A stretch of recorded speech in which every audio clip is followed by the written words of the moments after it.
Hello, everybody, and welcome to another episode of Fireside Chicago. I am your host, Tim Shum. I'm also the founder and president of a recruitment firm here in town called Lucas James Talent Partners. With us today, we have Orazio, Buzza, founder and CEO of Fooda. You might not have been in Chicago for very long if you have not heard of Fooda before. You've probably seen their food service at various office buildings, events at your company.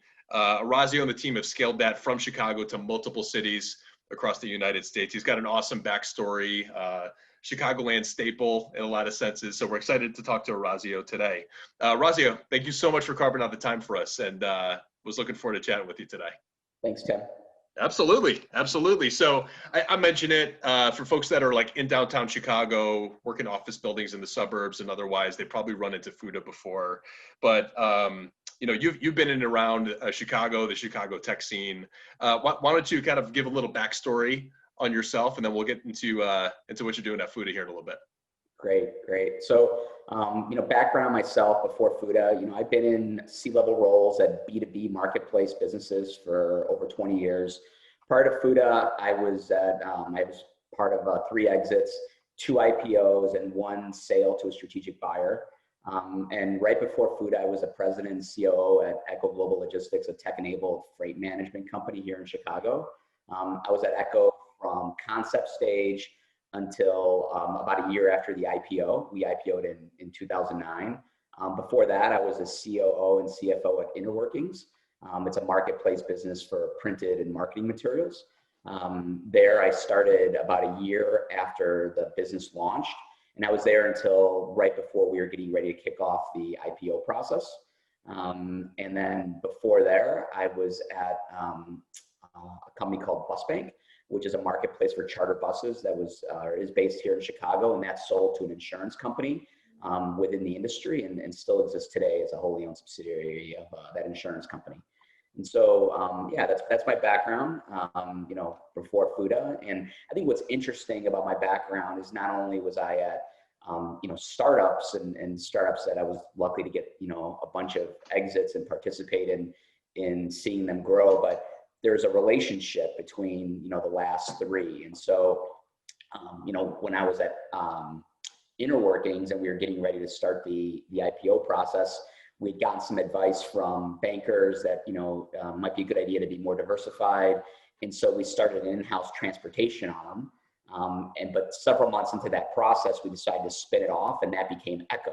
And then I went with Echo, right at concept stage. And so then I took Echo, through that process with the rest of our team. And at the tail end, about a year after our IPO, we had an in-house food program, which became Fooda. And so there's kind of a lineage there, between 3 separate companies that, that are related from, a concept standpoint. So not everyone knows that history.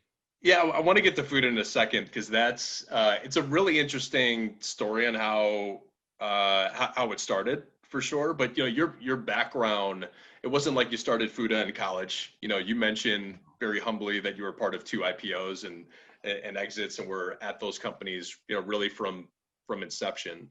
Talk about Innerworkings a little bit, because I know that, for those that have been in Chicago and around the Chicago business scene a little bit, of course we know of like the Groupon story, and then those that understand the Groupon story, there's other businesses that were kind of started really by like the same crew, and you were a part of that, right? You were part of that kind of initial crew, and that led into Echo a little bit.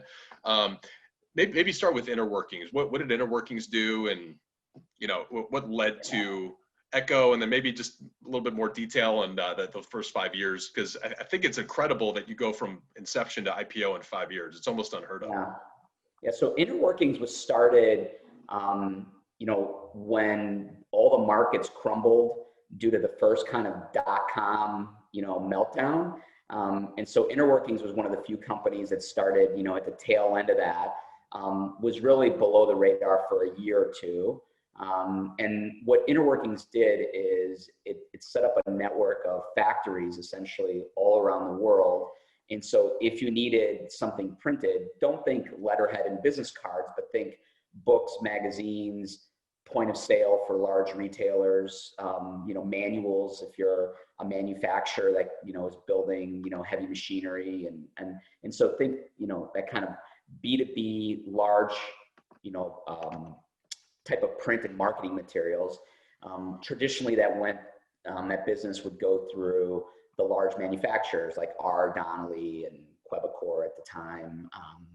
And so what Innerworkings did is say, hey, we don't need to own the factories. We could use technology to build a marketplace of factories all around the world, and we'll funnel that business to the factories that have excess capacity, that are most suitable to handle this type of manufacturing. And so we built a network of about 5,000 factories all over the world and started selling primarily to the Fortune 500. Just to put in perspective, when I joined the company, I think our revenue was around, $5 million a year on a, run rate basis. I was like the 17th employee or something like that. And within a couple years, we were, over $100 million in revenue, a couple hundred employees. At that point, we raised our first round of outside capital. That was from NEA, so it was venture backed at that point. But before that, it was bootstrapped, and the company was expected to be profitable. So in the first 2-3 years in business, the business was not burning a lot of money and was very profitable. And so I think that's what some of the takeaways are, that in tough times like coming out of the first .com meltdown, not everyone was burning lots of money, and we didn't. That's for sure. We used our profits to grow the business. And then, at the tail end there, as I mentioned earlier, we were starting to think about, an IPO and started working with bankers. And that's when the concept for Echo, came along. And so in terms of Echo, focuses on transportation, specifically, trucks, truckload, LTL. Most of our customers were manufacturers and distributors that needed to get goods from point A to point B. Most of Echo's business while I was there was domestic in nature, did some international, but not very much. And so kind of did the Innerworkings playbook of, building a supply network. And so in that world, supply network isn't the factories, but it's the trucks and the trucking companies. And so ensuring you've got coverage all over the US to be able to sell transportation, that business works a lot like a SaaS business, in that once you have a capacity, you could sell to anyone in the country, and you get lots of economies of scale in that business. It's incredible. So you went from bootstrap, 17th employee, grew that, IPO, spun out Echo, IPO. There's a lot of probably stuff in those 5 years that we could kind of talk about. And then you get the idea for Fooda. So maybe talk a little bit about that and how that materialized. Yeah, while I was at Echo, we had an in-house food program where we would invite local restaurants into our space to sell food to our team. And it started as a 1-day-a-week program, and it grew to be our most utilized employee perk. Over the next 2 or 3 years from when that program first launched, Echo was growing as well, and so the program was very successful. Echo's offices are in the 600 West Chicago building, aka the Groupon building, and so a bunch of other startups were based in that location, and a lot of non-Echo employees started going to Echo space to utilize the program. I think it's really important at this point to mention that I had nothing to do with the program. I was, one of the executives at the company. I would eat the food periodically, but, it wasn't my idea. I had, very little to do with the great success that the perk had. But, I saw it and I observed. And so by late 2010, about a year after Echo had IPO'd, I was already in the process of transitioning out of Echo and thinking about what I wanted to do next, but I was still there. And so I saw this opportunity. I heard our head of HR come in and complain that a lot of the people that were buying the food didn't work at Echo. And so our high-tech solution at the time was to hang a sign that said, if you don't work for Echo, you can't use the program. And honestly, didn't think anything of it at the time. And then about a week or two later, I thought, this could be another marketplace business where, the supply side could be a bunch of awesome local restaurants the customers are the B2B, businesses that want options for their employees. And one thing led to another, and I ended up making the decision to start Fooda. So that's kind of how we got started. But frankly, if it wasn't for Echo, Fooda wouldn't exist today. And then once Fooda launched, Echo became our first customer. So they said, hey, you want to run this? Go ahead and run it. And so we've definitely taken that program to the next level. Very cool. Very cool. So we'll get into a little bit more about Fooda in a second. This is your baby. You've grown it exponentially since you started it way back when. We have a lot of different guests on the show, a lot of different entrepreneurs, some venture capital folks that started businesses before. Some started like in college, some didn't go to college, right? Yeah. So they had no corporate experience whatsoever. Your corporate resume definitely speaks for itself. Your experiences within Innerworkings, the Echo team, your counterparts during that time, how did that have an impact on you when you were starting your business? Ultimately, how to get it up and running, maybe fundraising, all the different variables that go into entrepreneurship. Yeah, I think you bring up a couple good points that that I think it's important to share my opinion on something. So, there's a ton of stories about people who didn't go to college, leave college early, start a business, in their garage that, ends up becoming a multinational business. And we glamorize those stories and a lot of those entrepreneurs. My story is nothing like that. I think my story is more like, by the book. And so, I went to a Big Ten university. I went to, University of Illinois, got a supply chain and an accounting degree, and I'm a CPA. So I had that like business foundation. I went to work for, at the time, Amoco, which is now BP, which was the largest company in Chicago at the time. So I valued, my corporate experience. And then, after that, I also worked at a couple other, pretty large companies. And when I'm talking to people that are earlier in their career, recent grads, I don't discount working at a big company. Big companies that are successful got there for a reason. They could, there's a lot to learn there about how to, do things right, and look, that's not how to do a startup. It's different. But as you end up having success at a startup, having the experience of a larger enterprise and what it means to do things a certain way and scale and governance and those kinds of things have come in handy for me, especially as companies that I've been a part of have grown. And so, so like, I think that early part of my career was really important, and it didn't have anything to do with startups. Startups really weren't a thing. Now, that being said, I was always the kid and the recent grad that was always doing a side hustle. So, I had a paper route as a kid. Most kids don't even know what a paper route is anymore, where I sold newspapers and delivered newspapers. I used to sell baseball cards on the side. And then after I graduated, I saved money, with a friend, and we bought a building in Chicago and became landlords and learned how to do that. And so I was always doing things that were entrepreneurial in nature. But I also had that large company expertise. And so when I then went to a startup, my first real startup, I think, was Bus Bank, which was venture back, I had the end in mind with that big company experience, but I also didn't need anyone to hold my hand to make decisions, because I already run, small little, let's, call them those side hustles, I think it's so interesting to hear people's perspective on this, because I think a lot of people that'll be tuning into your show and your podcast will be interested in how you got to be successful. And it is, in my opinion, a normal path. I'd spent 10 years at a multi-billion-dollar company myself. And I think, one side, like work for somebody else, learn from them, get a promotion, go through some adversity, and like prove to yourself and give yourself confidence that you can kind of work through that. Be a questioner, think, put yourself in other people's shoes and ask yourself, why am I making these decisions, or why are they making these decisions? I think that's such valuable experience, and then just like thought energy, that when you ultimately get in the seat of making your own decisions and the outcomes are either your success or your failure, That's a big deal. That's a big deal. I believe my corporate experience fast forwarded my growth at my company because I've already kind of made a lot of mistakes on somebody else's dime, so to speak, is one way of looking at it. On the flip side, I'm kind of kicking myself that I didn't start my business earlier, time value of money, and make these mistakes along the way. Maybe Lucas James could be a lot bigger along the way, but everyone's got their own story.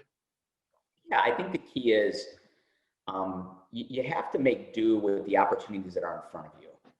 And, I don't come from, a family that had like lots of means. I mean, we were like lower middle class, working class, type of family, but, I did get the opportunity to go to, college. I didn't have to worry about student loans at the time. College cost a lot different. The way college worked, 25, 30 years ago was different than it is today. And so, when I came out, I didn't have anyone's money to start a business or anything like that. So I had to go to work for someone, On the other hand, I also didn't have student loans to worry about. And so I think each person's situation, puts them in a unique position that, listen, if you're 25 years old and you have the capability, skill set wise and financially to start something, gosh, that's great, but most people don't, and so you need to start working at a normal job, and, you have to figure out a way to save money. And everything I read and see, it's really hard, a lot harder to do that now than it was when I was 25. And so, not starting your own business right away is just not in the cards for most people. I think we have to acknowledge that. And so, for some people, if you do have that desire and you get an opportunity to do it later on, that's fine too. But hopefully you've gotten some experience along the way that helps you become more successful, or reduces the odds of going out of business. Right. Yeah. And if you wanted to start a business today, maybe it is think 3 years down the road, save some money along the way. Read, listen to podcasts like this, like educate yourself on how things work. What are different funding opportunities that you have? I think that there's so much to learn about that to increase your chances for success, to your point. You've been around the Chicago scene for a long time. The title of this podcast is Fireside Chicago. This is all about learning from prominent leaders from yourself, but really ultimately making Chicago great. You've been around the scene a long time. I mean, Innerworkings, Groupon, that group that you were a part of. You've seen the Chicago entrepreneurial / tech scene kind of grow along the way. Maybe speak to that scene when you started to what it's become today. And, you obviously have experience too with capital partners from the coasts and investment bankers from the coast with the IPOs and things like that. Maybe just speak to the evolution of the Chicago scene in general. Yeah, sure. I definitely have. I've seen some things. And so I think, first of all, from a talent standpoint, Chicago has an awesome talent pool. The problem is, as of the last 5 to 7 years, it's no longer a secret. I mean, I think we need to acknowledge that especially when you look at the large tech companies, they all have a pretty large presence in town. They've been hiring engineers and data scientists now for several years. And so I don't think it's any easier to hire in Chicago, maybe a little easier than the coast, but Chicago has lots of great talent, but specifically on the technology side, it's not much of an advantage anymore if you're a startup in terms of finding and being able to afford some really good people. I think in other areas like sales and marketing and operations, it's still a nice little secret. You can find awesome people with great experience, pretty affordable, and they're available if you run a good company. Not so much on the engineering side, I think at this point. I think on the fundraising or money side, Chicago still lags the coast, when it comes to VC presence as well as activity. The bar is much higher than the coast in order to get funded. I saw this at Fooda. I mean, I had prior exits, tons of experience, really good traction. And I'll tell you, fundraising for Fooda was still probably one of the hardest things I ever had to do. And so, it's not to say that you can't raise money if you're in the Chicago or the Midwest, but you need to be a lot better than the companies at the coast. And the reason I've come to that conclusion is that I've seen the stage that companies are at when they're raising money. And when I, compared them, the ones that were based on the coast with ones I was familiar with here in the city, in Chicago, I would say that, that they were, the ones on the coast were able to raise more money earlier, and probably didn't have to try as hard. And I think that still exists today.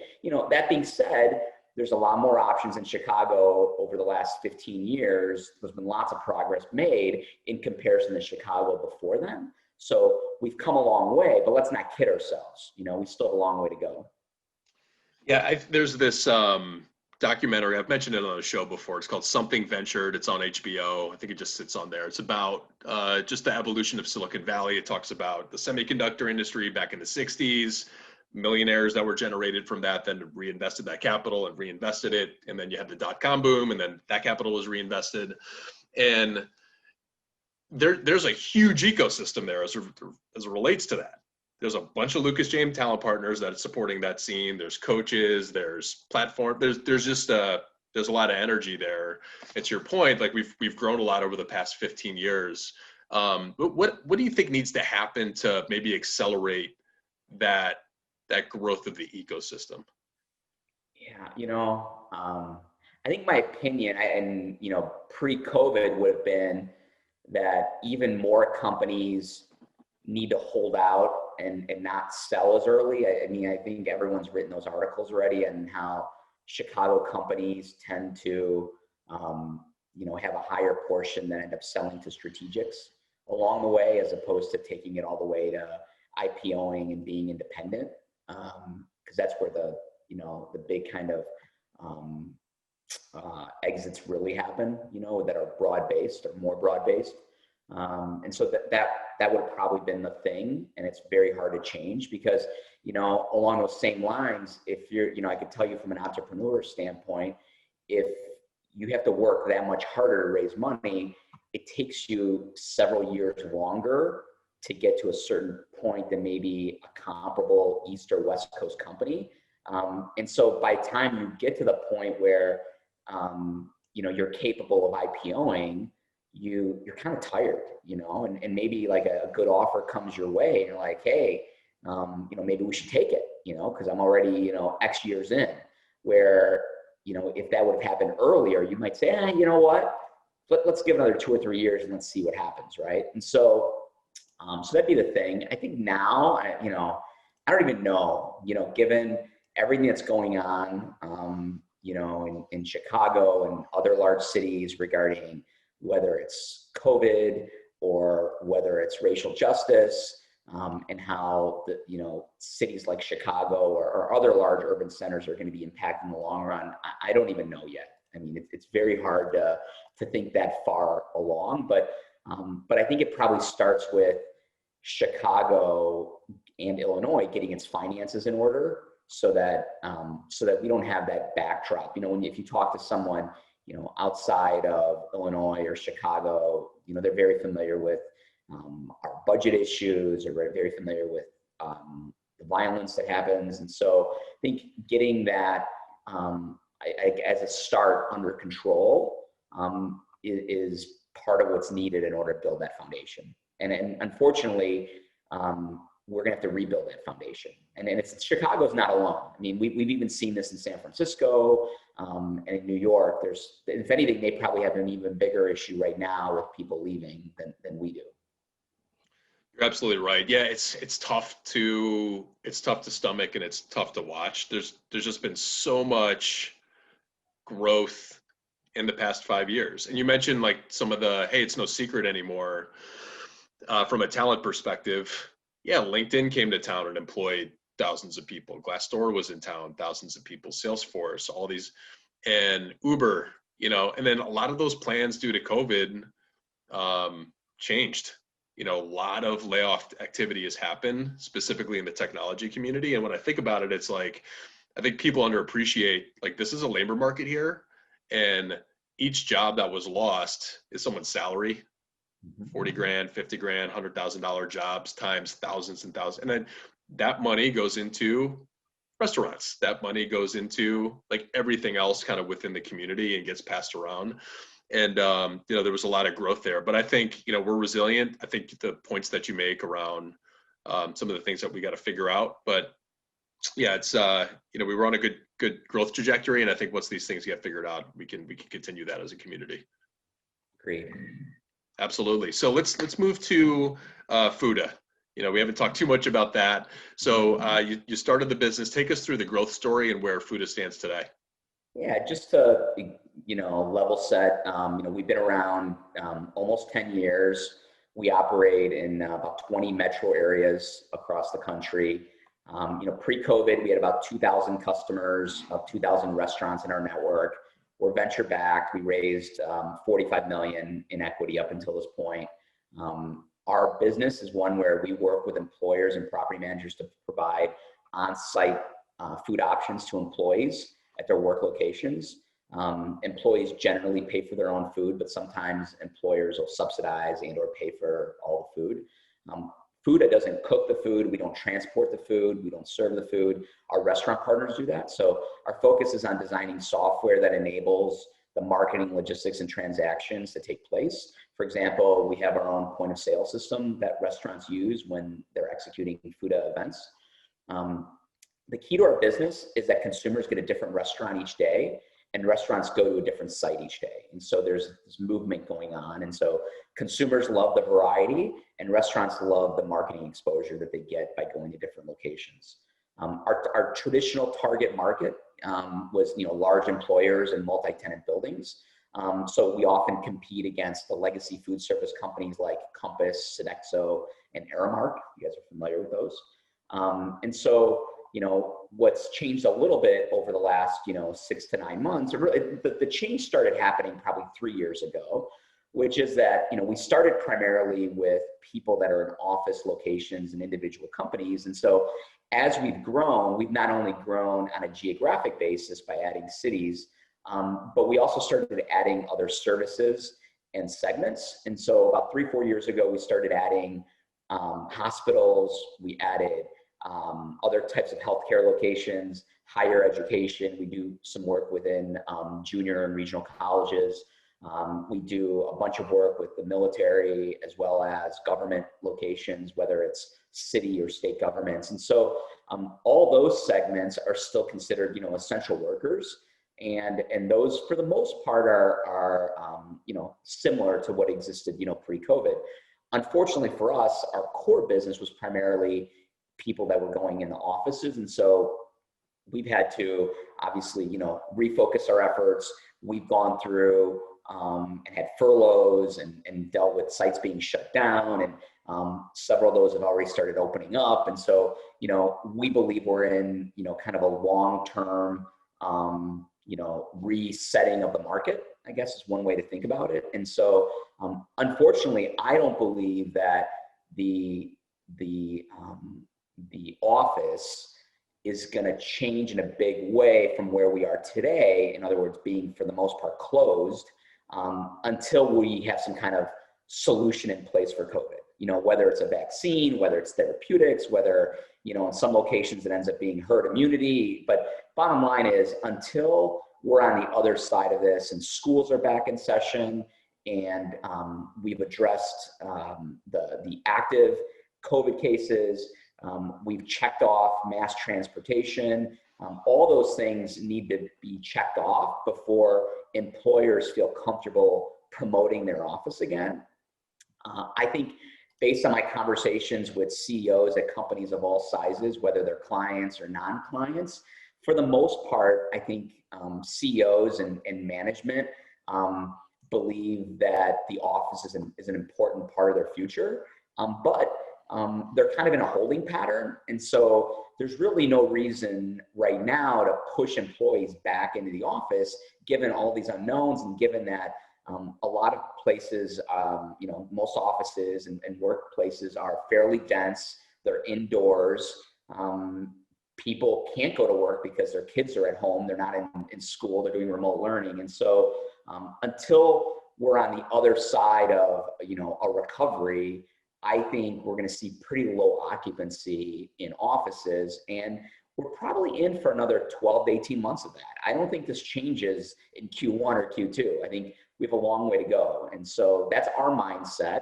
And then when I think about the post recovery and if we were to compare, we're on the other side of this to what it looked like beforehand, I think at best we cap out at 50 to 75% of people are back in the office.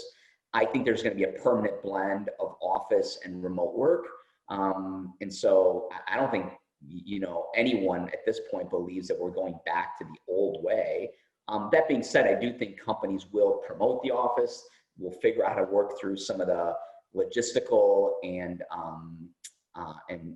healthcare issues around having dense, places. But if we're on the other side of this, those will all get figured out, and 50 to 75% of people will be back in the office.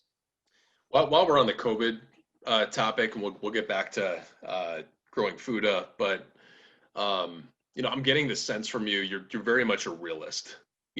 Like, we don't know what's going to happen, but I think as a leader, to just have like unbridled enthusiasm for like a situation that's outside of your control might be the wrong leadership style in this kind of environment. And we're a recruiting firm. I guess we're not a movie theater or a hotel, but we're definitely like center right of that, and we've gotten affected by that too. And I think as a leader, you have to be really realistic and make decisions kind of based on whatever that realism is.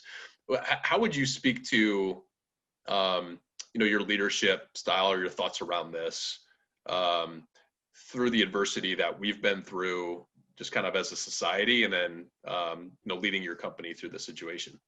Yeah, I mean, you and I met this summer, post COVID. So you didn't know me ahead of time, but it's pretty much how I've always been.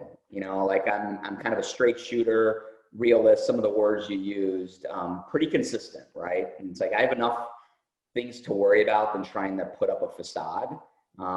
So that's not me. It wasn't me when our business looked different. It wasn't me when we were early. It's just not me. And so that's just how I operate, and that's how our team operates. And so it hasn't been hard from that standpoint. It's been sad, you know what I mean? We've gone through some, really difficult things over the last 6 to 9 months that I never thought I'd have to deal with in my life. I think, earlier we were talking about, the path that my career has taken, and I have more of what I would consider the traditional, work at a large employer, et cetera, and when you think about my experience in regards to dealing with adversity, I'll tell you, I've dealt with very little adversity. Like I haven't been a part of a bunch of companies that had to pivot, and I've been a part of one company at one point that was funded during the late stages of .com that didn't survive. But that's been the only company out of all the companies I've been at, and I was there relatively short. And so I don't have that pedigree of like rebuilding a business after an economic downturn. It's like I've always been about growth, consistent growth, getting better every day. And so this is new. This is new, and our team knows that, and we talk about that. So when you say, or you ask, what are the things that managers can do during tough times like this? I think it's the same thing you do during the good times. And one of them is transparency, and we believe in transparency. And one of the ways that I think about it, transparency at every level, whether you're talking at an all company meeting or one-on-one as a manager to someone who works for you, and you're having a tough conversation where it's not good news, before you have that conversation, just pretend like you are that person and ask yourself, what would I want to hear? And I think most of us would say the first thing is I'd want to hear the truth. That's where it starts. And if for some reason there's confidentiality or the truth isn't fully baked yet, the answer isn't to make something up. The answer is to start to kind of share the direction of where the truth is going to be, not ignore the truth, right? And so that's one of the things I think that helps people be consistent is start with the truth, start with being transparent, have empathy, and think about what you would want if you were on the other side. I think I think it starts with that, and if it starts there, then you're consistent, and there aren't as many surprises along the way. Love it. I love it. Yeah, I think a lot of people listening to this, if I had to categorize or profile our audience and our listeners, it's either earlier stage entrepreneurs, earlier stage managers, or ambitious individuals that always have some sort of carrot that they're kind of chasing after. Now, I'm sure there were a lot of people that were your peer at Innerworkings. Other people could have got like a tap on the shoulder to go run Echo, right? And you have to consistently hit performance targets to keep the jobs that you were at in your corporate environment. For someone that's listening to this, that's ambitious, that wants to get that experience, that wants to move up the ranks, what's maybe some advice that you would give that individual? Yeah, it's a good question. Something that I would tell our team along the way, and this works at any level, but especially at startups, is that a lot of times people join startups and they think that they're going to join something and be working on a lot of different things, like in different functional areas, and kind of move around and all that. And there is some truth to that there are some opportunities that present themselves at a startup where you have the ability to move from one department to another and have different roles. But while you're in a role, you need to focus on that role. Don't worry about the other stuff. And the analogy I like to use is, let's pretend like we all lived in a community, and it's in this community, you have your house, I have my house, and I noticed that your yard's not clean. You have a bunch of stuff all over your yard. I shouldn't worry about your yard. I should worry about my own yard and my own backyard. And I always tell people, keep your own backyard clean. And if we all keep our yards clean, then the entire community will benefit from that, and the entire community will thrive. You as an owner and as a neighbor, you shouldn't be worrying about my backyard. If I'm doing something that's inappropriate, there'll be someone that takes care of that issue, whether it's the city we live in or the homeowners association, leave that to someone else. Because I will tell you, at a company, senior management isn't stupid. We are aware of who's keeping their yard clean and who's not. And you're going to be judged based on your yard, not whether you told your neighbor that their backyard was dirty. And so focus on your job, be the best you can be at running your area, or being an individual contributor in your area of expertise, and become an A player. You cannot get those other responsibilities, whether they're managerial or otherwise, by being a B or C player. It just doesn't happen. And so you need to be an A player within your level, within your role. And you do that by focusing on your own stuff and being the best you can be. I love it. I always tell my team, business is a lot like a high school group project or a college group project. And you always had the project manager, like the go-getter that kind of, went above and beyond, kind of kept things organized. You have the person that kind of went through the motions, but just made sure that their house was in order, at least their backyard was safe. And then you had the person that, really didn't give their all. And then the fourth person probably didn't even show up. it was the burnout of the group. It's same thing in an office setting, like if you want those opportunities, you gotta be that person. You have to keep your head on a swivel. You have to treat your career with respect. And then if you're not, then, you're probably not going to get those opportunities and you can't complain about it. I think that's a great point. Yep. So, Orazio, thank you so much for the time. You're a busy guy. You got a lot going on, personal and professionally. I really appreciate you carving out the time. A lot of people know about Fooda, but if people have not heard about Fooda, want to check you guys out, where can they learn more about your company? You can learn about us at Fooda.com. That sounds good. That sounds good. Thanks for the attendees. Orazio, we'll talk to you soon. Take care. Great. Thanks, Tim. Have a good one.